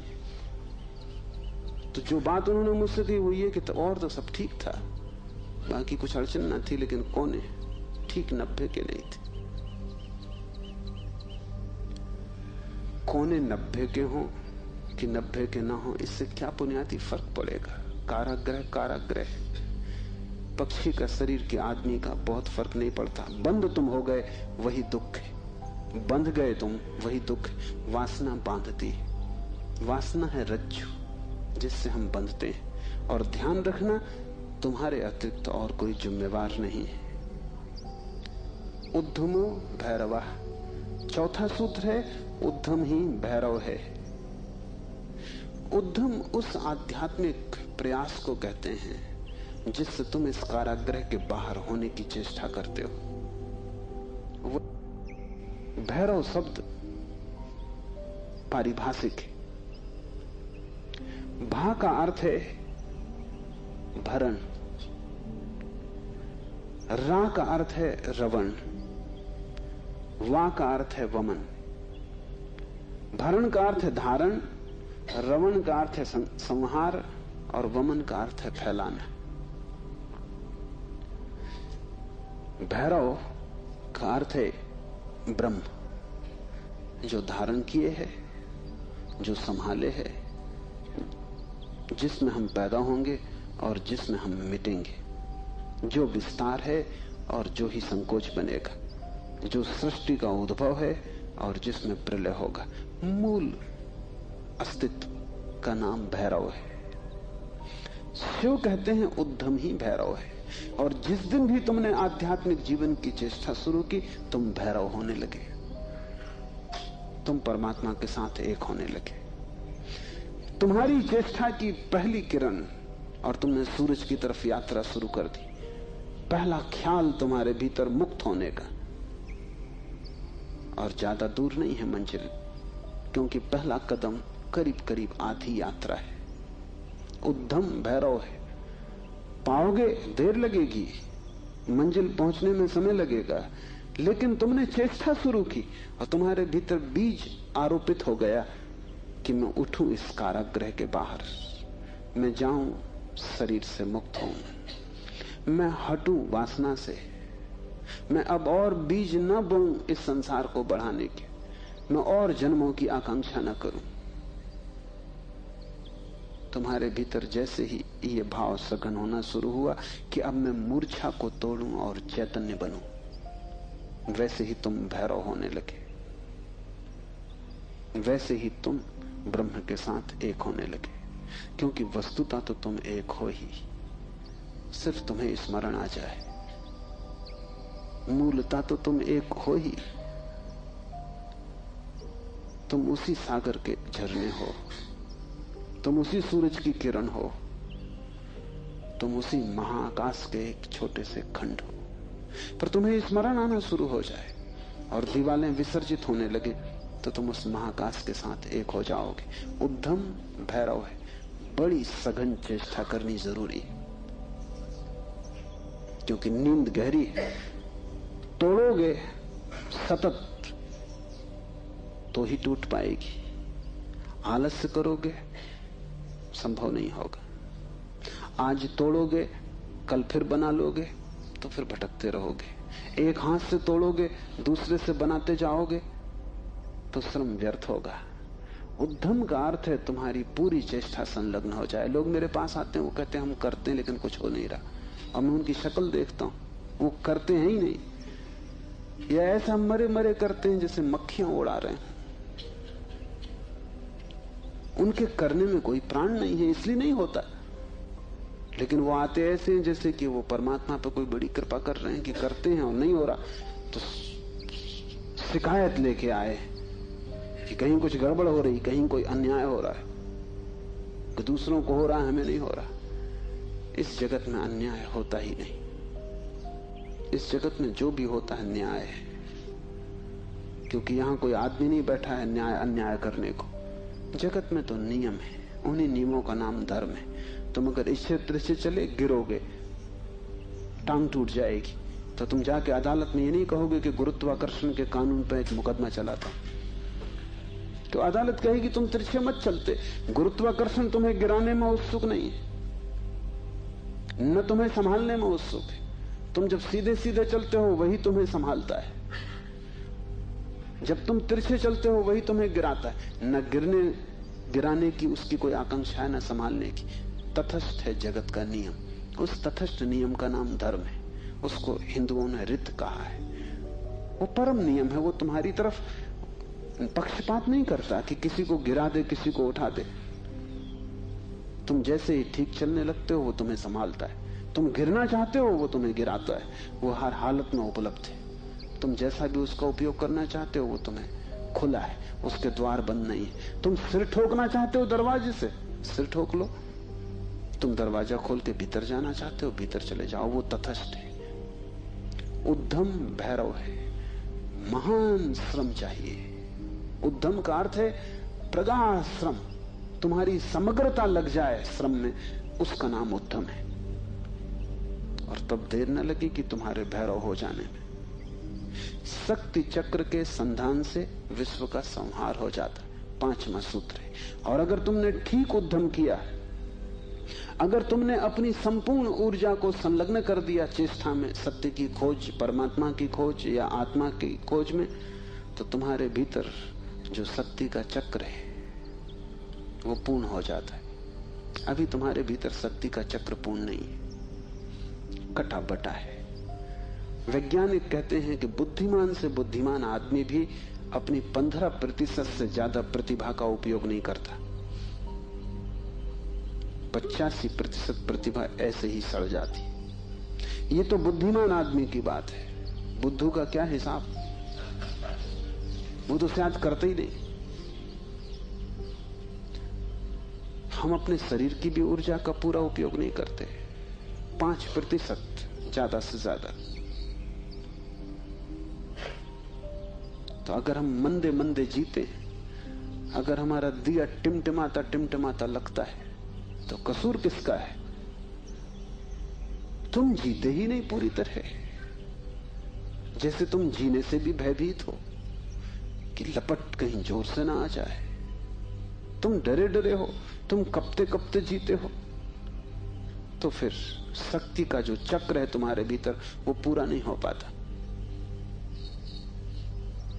तुम्हारी गाड़ी ऐसे चलती है जैसे कभी कार को तुमने देखा हो, पेट्रोल कभी आता कभी नहीं आता, कभी कचरा आता, तो कार ऐसे चलती जैसे हिचकी खा रही हो। बस ऐसा तुम्हारा जीवन है, हिचकी खाते तुम चलते हो। जरा जरा सी शक्ति के खंड खंड आते, अखंड शक्ति नहीं हो पाती। जिस चीज में भी तुम अपनी पूरी शक्ति लगा दोगे, वो कोई भी हो चीज, अगर तुम चित्र बनाते हो और चित्रकार हो और तुमने अपनी पूरी शक्ति को चित्र बनाने में लगा दिया, पूरी कि रत्ती भर बाकी ना बची, तो तुम वहीं से मुक्त हो जाओगे, क्योंकि वही उद्यम पूर्ण होते ही भैरव हो जाता है। अगर तुम एक मूर्तिकार हो, तुमने सब कुछ मूर्ति में समाहित कर दिया कि मूर्ति बनाते समय तुम ना बचे, बस मूर्ति ही बची, तो शक्ति का चक्र पूरा हो जाता है। जब तुम पूरी शक्ति को निमज्जित करते हो किसी भी कृत्य में, वही ध्यान हो जाता है। भैरव निकट, मंदिर पास आ गया। 5वां सूत्र है, शक्ति चक्र के संधान से विश्व का संहार हो जाता है। और जब भी तुम्हारी शक्ति का चक्र पूरा होता है, टोटल, समग्र, अंश अंश नहीं, पूर्ण, उसी क्षण तुम्हारे लिए विश्व समाप्त हो गया। तुम्हारे लिए फिर कोई संसार नहीं, तुम परमात्मा हो गए, तुम भैरव हो गए, तुम मुक्त हो। फिर तुम्हारे लिए न कोई बंधन है, न कोई शरीर है, न कोई संसार है। पूर्ण शक्ति का प्रयोग स्मरण रखना। इस समाधि साधना शिविर में अगर तुमने पूरी शक्ति को लगाया, ऐसे ही ऊपर ऊपर नहीं ध्यान किए, पूरी शक्ति लगा दी, तो तुम अनुभव करोगे कि जिस क्षण शक्ति पूरी लग जाएगी, उसी क्षण, फिर क्षण भर की देर नहीं लगती, अचानक संसार खो जाता है, परमात्मा सामने आ जाता है। तुम्हारी शक्ति का पूरा लग जाना ही तुम्हारे जीवन की क्रांति हो जाती। फिर संसार की तरफ पीठ, परमात्मा की तरफ मुंह हो जाता है। इसकी तुम्हें एक झलक भी मिल जाए तो फिर तुम वही ना हो सकोगे जो तुम पहले थे। उसकी एक झलक काफी, फिर तुम्हारा जीवन उसी यात्रा में संलग्न हो जाए। तो ध्यान रखना, यहां पूरा अपने को डुबाना तो ही कुछ हो सकेगा। अगर तुमने थोड़ा भी अपने को बचाया तो तुम्हारा श्रम व्यर्थ है। जब तक श्रम उद्यम ना बन जाए, पूर्ण टोटल एफर्ट ना बन जाए, तब तक भैरव की उपलब्धि नहीं। आज इतना ही।